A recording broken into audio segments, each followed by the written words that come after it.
सुजय विखेंनी निवडणूक आयोगात केलेल्या अर्जाचं विश्लेषण आणि इतिहास पाहिलाय। आणि आता पाहूयात सुजय विखेंच्या प्रश्नावर तुम्ही काय प्रतिक्रिया दिल्यात। त्या पाहण्यासाठी जाऊया आपल्या मीडिया सेंटरला। परत एकदा प्रश्न बघूया।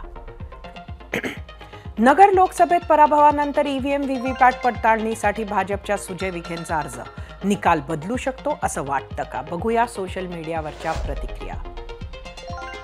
एक्स वरून दीपक, जर नगरचा निकाल बदलत असेल तर वायकरांचा पण निकाल बदलला पाहिजे। यूट्यूब वरून रेहान आतार, पराभव मान्य करा।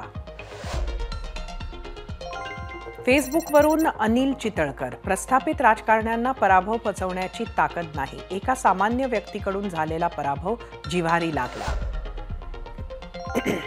इंस्टाग्राम वरून पांडुरंग शिंदे, पराभव मान्य केला पाहिजे विखेंनी।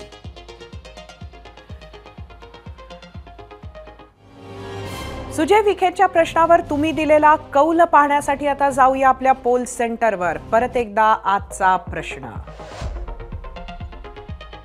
नगर लोकसभेत पराभवानंतर ईव्हीएम व्हीव्हीपॅट पडताळणीसाठी भाजपच्या सुजय विखेंचा अर्ज निकाल बदलू शकतो असं वाटतं का? यूट्यूबवर एकूण 11,000 मतं, 20% होय म्हटलंय, 80% नाही।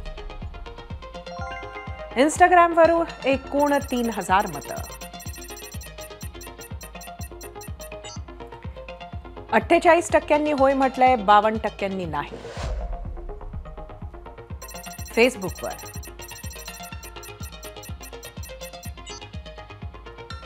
15% होय म्हटलंय, 85% नाही। एक्स वरून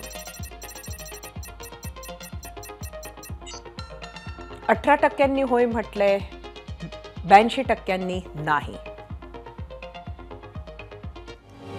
सुजय विखे यांनी निकालावर आक्षेप घेत व्हीव्हीपॅट पडताळणीची मागणी केली आहे आणि तोच योग्य लोकशाहीचा मार्ग सुद्धा आहे। निकालानंतर पत्रकार परिषदेत यंत्रणेवर, सरकारवर, विरोधकांवर आरोप करत राहायचे किंवा सभांमध्ये, भाषणांमध्ये आरोप करत राहायचे, पण प्रत्यक्षात कायदेशीर मार्ग अवलंबायचा नाही, याला काही अर्थ उरत नाही।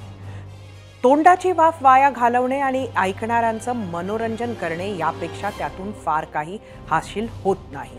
त्यामुळे सुजय विखेंनी घेतलेला मार्ग योग्य आहे। आक्षेप घेतला, पैसे भरले, सर्व कायदेशीर बाबी पूर्ण केल्या। पण हे जरी खरं असलं तरी त्यांच्या या मागणीनं त्यांच्याच पक्षाची आणि त्यांच्याच पक्षाच्या सरकारची स्थिती कात्रीत सापडल्यासारखी झालेली असू शकते। 28,000 फरकानं लंकेत जिंकले आहेत। हा फरक काहीशे मतांचा नाही। जर पडताळणीमध्ये एवढ्या मोठ्या मतांचा फरक निघाला आणि विखेंची मतं जास्त निघाली तर सुजय विखे जिंकतीलही। पण सगळ्या निवडणूक यंत्रणेवर, ईव्हीएमवर, व्हीव्हीपॅटवर मोठं प्रश्नचिन्ह उभं राहील।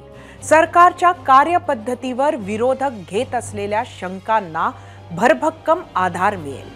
सामान्य जनतेला ईव्हीएम बद्दल पुन्हा कधीही विश्वास वाटणार नाही।